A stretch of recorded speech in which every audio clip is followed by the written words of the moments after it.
Hero गोड़ छूटा था मेरा तुम पे उतर गया। अभी में ऐसा पहली बार देखने को मिल रहा है कि कोई छोटे से कलाकार और एक बड़े से कलाकार को आकर इस तरीके से लपेटता है जिस तरीके से लपेटना चाहिए।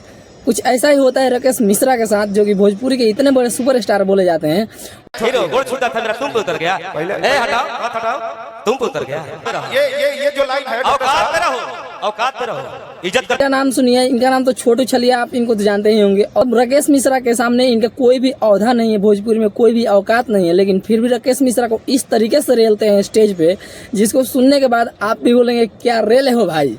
मतलब आप इस वीडियो को देखिए जहाँ पे छोटू छलिया, राकेश मिश्रा इतने बड़े सुपरस्टार हैं तो क्या होगा, लेकिन उनको रेलते हुए टाइम नहीं लगता है स्टेज पे भाई को। हीरो गोड़ छूटा था मेरा तुम पे उतर गया। हटाओ हाथ हटाओ, तुम पे उतर गया। ये जो लाइन है औकात पे रहो, औकात पे रहो। अब बात यह है कि भोजपुरी के इतने बड़े सुपरस्टार बोले जाते हैं राकेश मिश्रा, तो आखिर में इतना बेइज्जती क्यों बर्दाश्त कर रहे हैं भाई। कुछ तो गलती होगी ना राकेश मिश्रा की, जिसके वजह से इतना शब्द बर्दाश्त कर रहे हैं, जो कि बोलते हैं कि आपका औकात में रहो, औकात में रहो, आपकी औकात क्या है, पैर छूता था मेरा। मतलब ये सारी बातें सुनकर यही लगता है कि राकेश मिश्रा जरूर कोई कांड किया है, इसके वजह से झुक कर रहना पड़ रहा है राकेश मिश्रा को। बोल भी रहे हैं राकेश मिश्रा की बड़ा भाई है, समझदार को नहीं बोलना चाहिए, लेकिन आप यहाँ पे बोलिए ना। आप तो आरती न्यूज वालों को रेल देते हैं ना, आप यहाँ पे बोल के देखिए ना।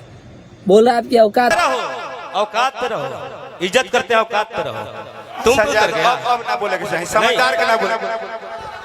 भोजपुरी के इतने बड़े सुपरस्टार है, फिर भी आपके सामने लाइव रेल रहा है। ये नहीं कि वीडियो बनाकर रेल रहा है, आपके सामने, पूरा सामने सामने आपको रेल रहा है, तो आपको यहाँ पर जवाब देना चाहिए। आप यहाँ पे चुप है, बोल रहे हैं कि बड़े समझदार को जवाब नहीं देना चाहिए। और बड़ा हो जाए, और बड़ा हो जाए, खूब आगे बढ़ो।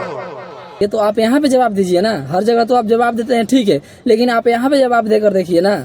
उसके बाद आपको पता चलेगा कि हाँ भोजपुरी में जवाब देना किसे कहते हैं। आप लीजिए जवाब, सुनिए।